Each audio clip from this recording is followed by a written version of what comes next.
Hello children, मैं Sarika Bambani. Welcome to my statics classes. बच्चों, आज हम पढ़ेंगे फ्रीक्वेंसी डायग्राम्स, यानी हिंदी में से बोलते हैं आवृत्ति चित्र।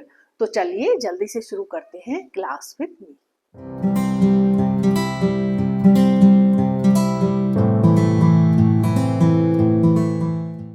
तो बच्चों, ये फ्रीक्वेंसी डायग्राम्स क्या है? फ्रीक्वेंसी डायग्राम है graphical presentation of frequency distribution, यानी कि आवृत्ति वितरण का चित्रीय प्रस्तुतिकरण। मतलब इसका मीनिंग क्या है? फ्रीक्वेंसी डिस्ट्रीब्यूशन को पिक्चर के रूप में प्रेजेंट करना, ठीक है ना। फ्रीक्वेंसी आवृत्ति वितरण को एक ग्राफ के रूप में प्रेजेंट करना क्या कहलाता है? फ्रीक्वेंसी डायग्राम्स कहलाता है। जनरली ये फ्रीक्वेंसी डायग्राम्स कंटिन्यूअस सीरीज के लिए बनाए जाते हैं। जो सतत श्रेणी होती है, सतत श्रेणी कौन सी होती है?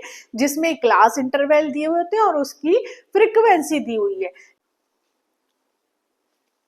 कंटिन्यूअस सीरीज का एग्जाम्पल क्या है? जैसे यहाँ पे मार्क्स दिए हुए हैं और नंबर ऑफ स्टूडेंट्स दिए हुए हैं। एक इसका एग्जाम्पल है, कंटिन्यूअस सीरीज का एग्जाम्पल है।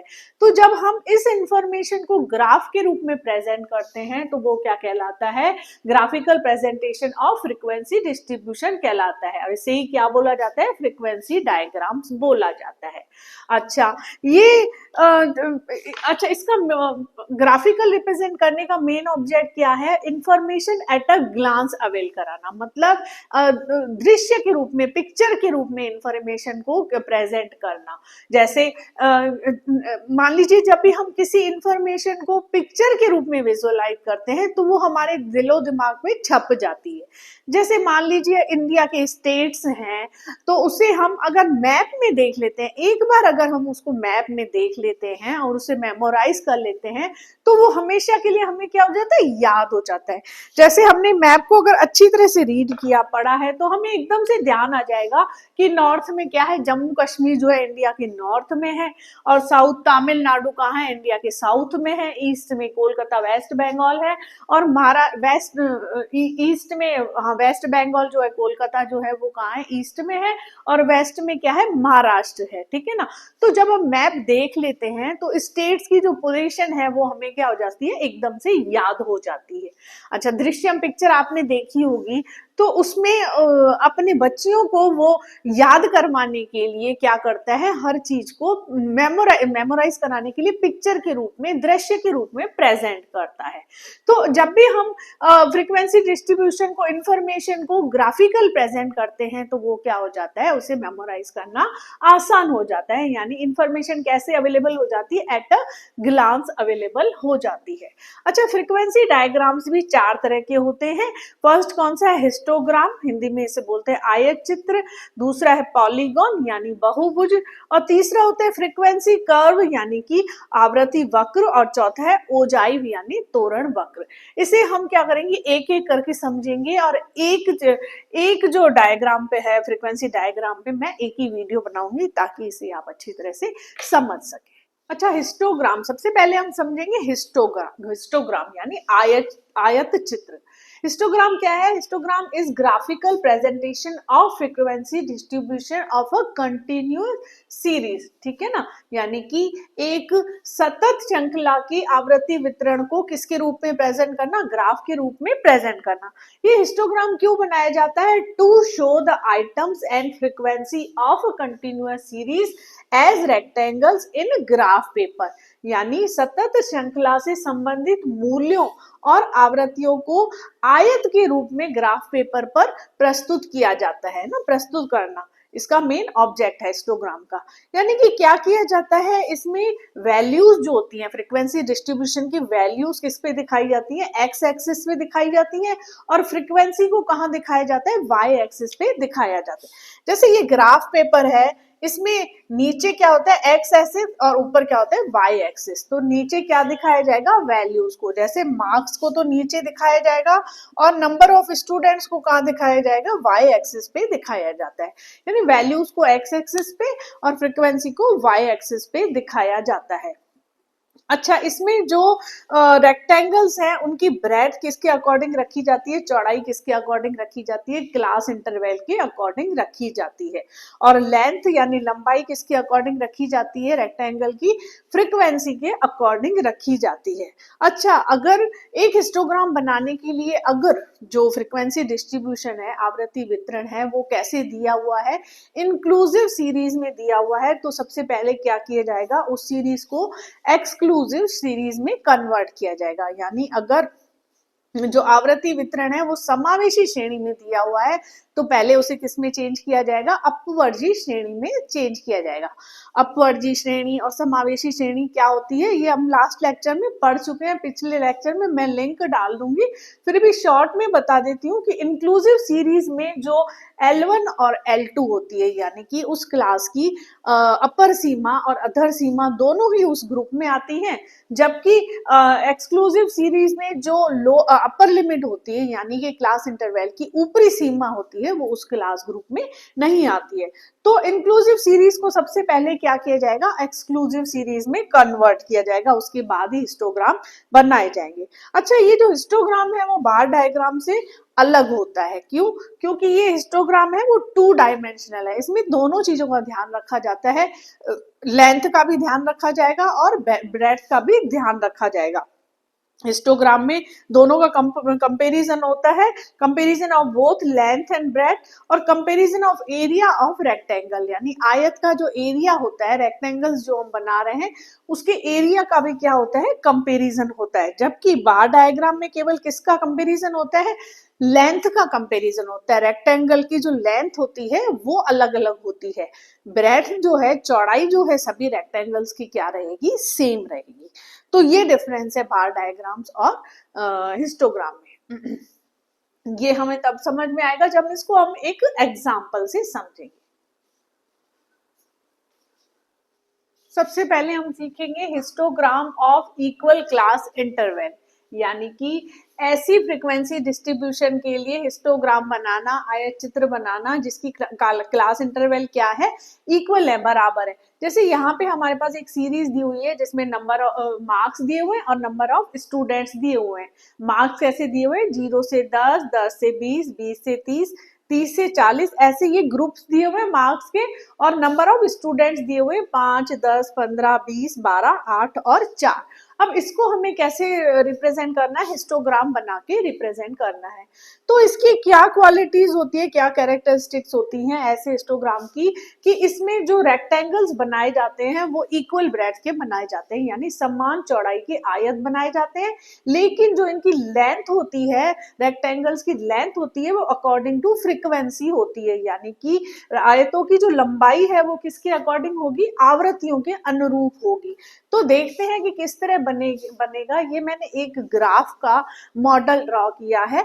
यहाँ पे 0 से, ये एक्स एक्सिस है, एक्स एक्सिस पे हमने क्या दिखाए हैं, मार्क्स दिखाए हैं, और ये वाई एक्सिस है, यहाँ पे हम क्या दिखाएंगे, फ्रीक्वेंसी यानी कि नंबर ऑफ स्टूडेंट्स दिखाएंगे।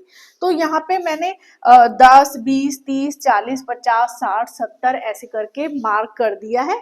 जो ग्राफ के कॉलम्स होंगे उसकी, उसमें कॉलम में इक्वल डिस्टेंस लेके आप ग्राफ पेपर पे इनको ड्रॉ करना, मार्क्स करना, और ये सॉरी ग्रुप बनाना और ऊपर मार्क्स लिखना, ठीक है। इसको मैं एक बार आपको कॉपी में भी समझाऊंगी। अच्छा, अब फर्स्ट देखते हैं, 0 से 10 के बीच फ्रीक्वेंसी कितनी है, 5 की है। तो इसको कैसे बनाएंगे, ये ग्रुप अपने आप बन गए हैं ना, देखा ना, ये हमने यहाँ पे लिखे हैं तो ग्रुप बन गए, 0 से 10, 10 से 20, 20 से 30, 30 से 40, 40 से 50 और 50 से 60, 60 से 70, ये ग्रुप्स अपने आप बन गए। अच्छा, फर्स्ट ग्रुप क्या है हमारा, 0 से 10 है ना, 0 to 10 की कितनी फ्रीक्वेंसी है, 5। तो ये 10 पे हमने लिया पॉइंट और 5 पे लिया, इन दोनों को जोड़ देंगे, ठीक है, स्केल से जोड़ेंगे, है ना, मैं हाथ से, आप स्केल से जोड़ना। अच्छा, नेक्स्ट ग्रुप क्या है, 10 to 20, 10 से 20 के बीच में कितना आ रहा है, 10 आ रहा है ना फ्रीक्वेंसी, ठीक है, ये 10 का पॉइंट ले लिया हमने, 20 तक इसको लिया।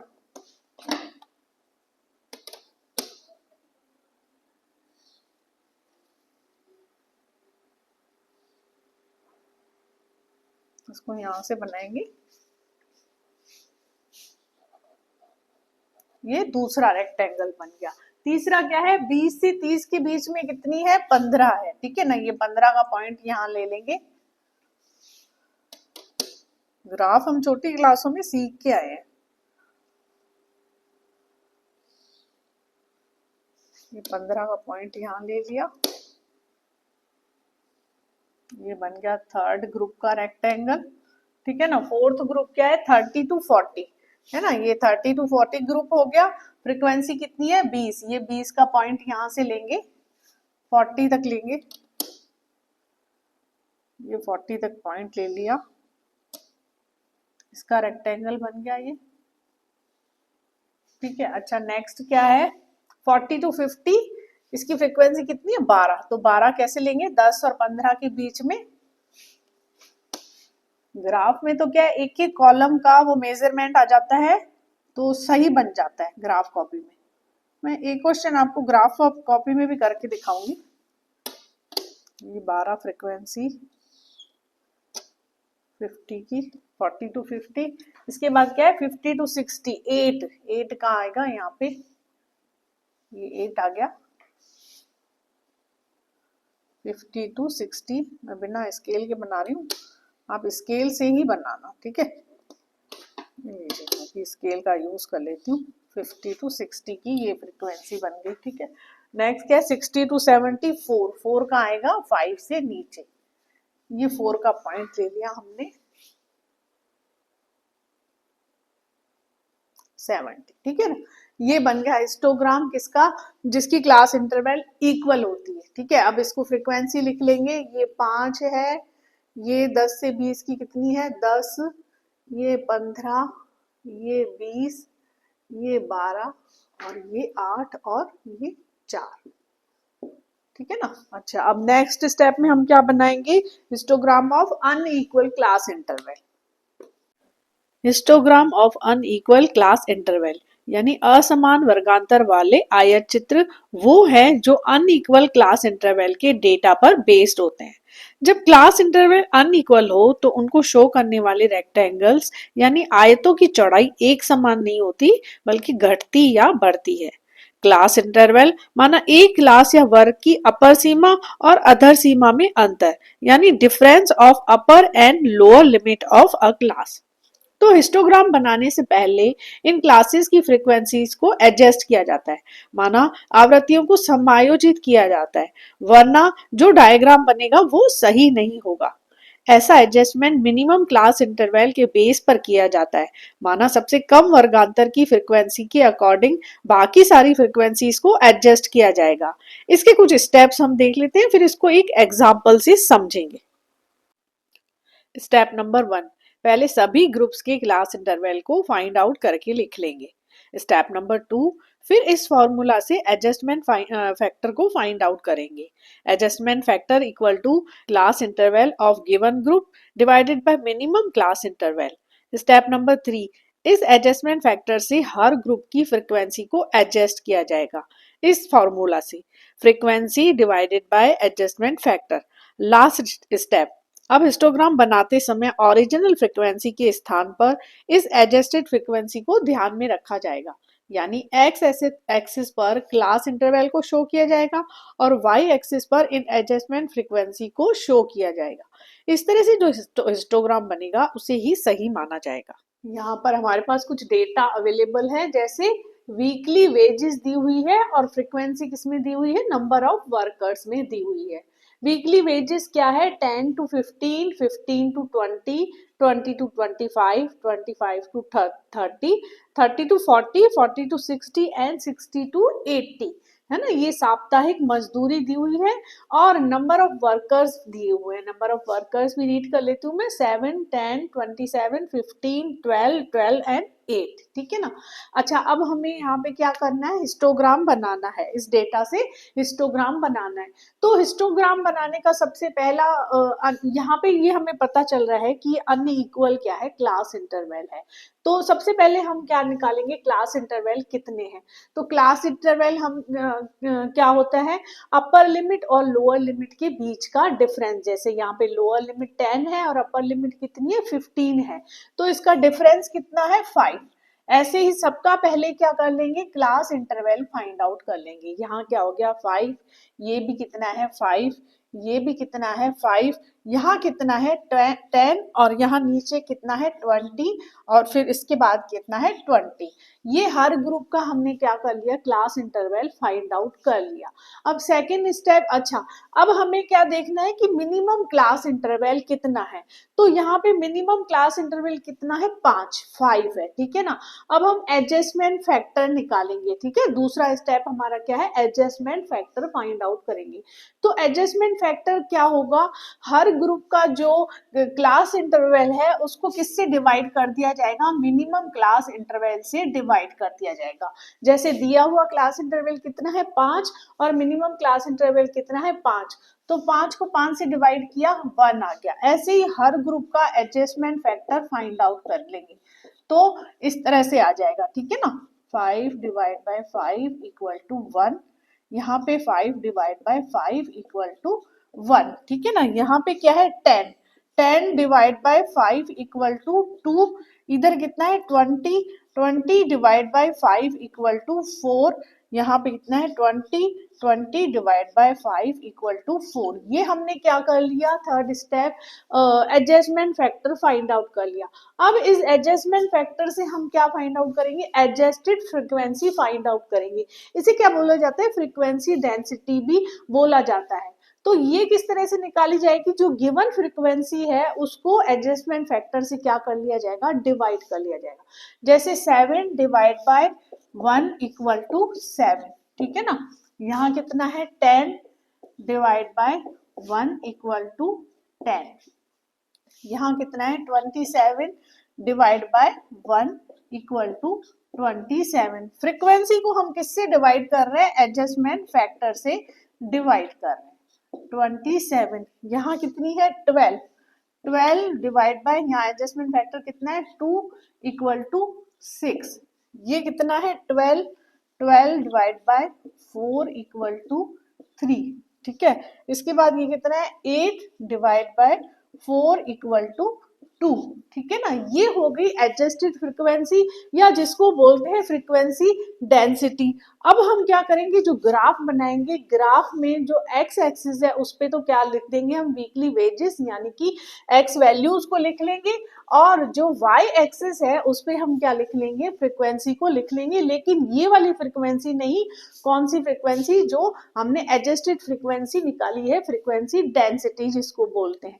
कहने का मतलब है कि हमने फ्रीक्वेंसी को किसके हिसाब से एडजस्ट किया है, मिनिमम क्लास इंटरवल के हिसाब से एडजस्ट किया है। अगर आप ध्यान से इस डेटा को देखेंगे तो जिसका एडजस्टमेंट फैक्टर 1 आया है उसकी फ्रीक्वेंसी क्या रहेगी, सेम रहेगी, यानी कि जिसका class interval minimum class interval के इक्वल है उसकी फ्रीक्वेंसी में कोई भी चेंज नहीं आ रहा है ना, आप देख सकते हैं। लेकिन जहां एडजस्टमेंट फैक्टर डबल हुआ वहां फ्रीक्वेंसी कितनी हो गई, आधी हो गई। जैसे ही एडजस्टमेंट फैक्टर 4 हुआ है ना, 4 टाइम्स 4 गुना हो गया, तो फ्रीक्वेंसी क्या हो जाएगी, 1/4 हो जाएगी। जैसे 12 का 1/4 3 आ रहा है, तो माना हमने मिनिमम क्लास इंटरवल के हिसाब से क्या किया है, फ्रीक्वेंसीज को एडजस्ट किया है। तो अब इस हिसाब से हम ग्राफ भी बनाएंगे, देख लेते हैं किस तरह से बनेगा।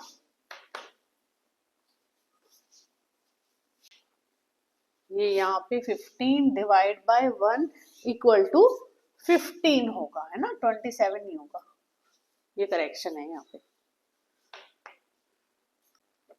अब इसका हिस्टोग्राम बना लेते हैं। ये एक्स एक्सिस पे मैंने ये वीकली वेजेस लिख लिया है ना, ये है 0, ये है एक्स एक्सिस और ये है वाई एक्सिस। तो एक्स एक्सिस पे हमने वीकली वेजेस लिख लिया है और वाई एक्सिस पे नंबर ऑफ वर्कर्स यानी फ्रीक्वेंसी को ले लिया है। तो ये जो ग्राफ पेपर में मैं आपको समझा रही हूँ, एक एक कॉलम का मैंने 5, 10, एक कॉलम के लिए क्या लिया है 5, 10, 15, 20, 25, 30, 35, 40, 45, 50, 55, 60, 65, 70, 75, 80, यानी कि 5 नंबर्स के लिए एक कॉलम ले लिया गया है।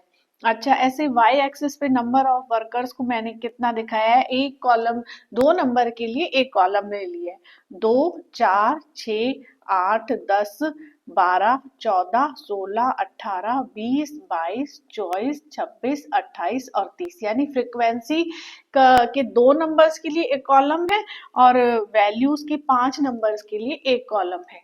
यहाँ पे मैंने इसको दिखा दिया है। अब हम हिस्टोग्राम कैसे बनाएंगे? फर्स्ट हमारे पास क्या ग्रुप आ रहा है? 10 से 15 का, और फ्रीक्वेंसी कितनी आ रही है? 7। तो 10 से 15 हमारा क्या हो गया? यहाँ हो गया। फ्रीक्वेंसी 6 और 8 के बीच में 7, इन दोनों का ये पॉइंट बना लिया और इसको स्केल से ऐसे करके मिला देंगे। ठीक है, स्केल से बनाना डायग्राम में। ये बन गया हमारा फर्स्ट रेक्टेंगल। ठीक है ना। अच्छा, अब दूसरा क्या है? दूसरा है 15 से 20 के बीच में 10। तो ये 15 से 20 के बीच में है और 10 यहाँ पे आ रहा है हमारा। ये 10 की लाइन ये खींच ली, इसको इधर से मिला लिया और इसको इधर से मिला लिया।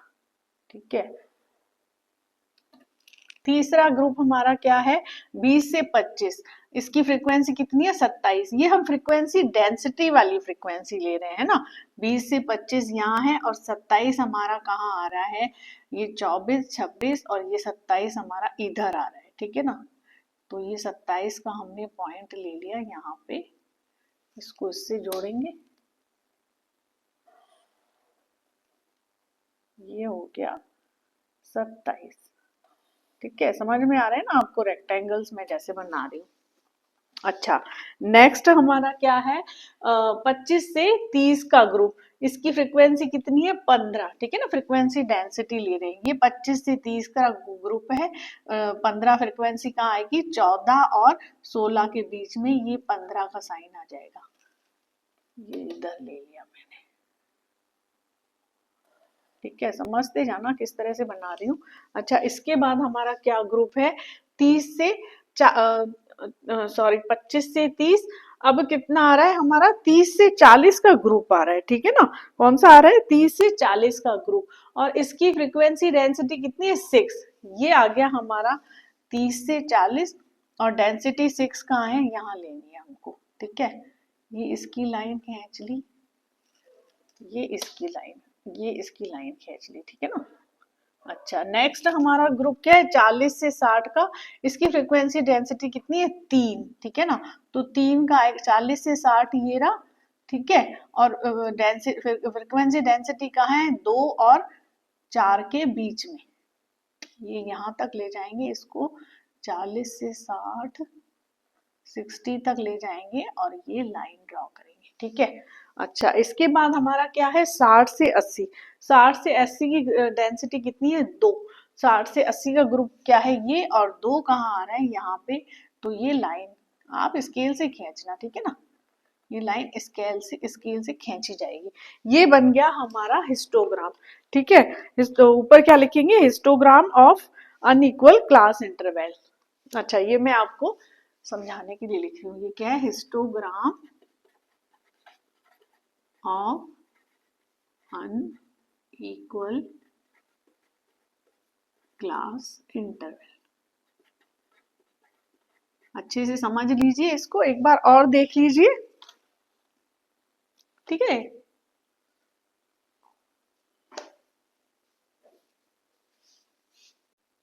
अच्छा, अगर आपके पास कलर्स अवेलेबल हैं तो इसको हर जो रेक्टेंगल को कलर भी कर सकते हैं। तो ये मैंने कलर कर दिया है।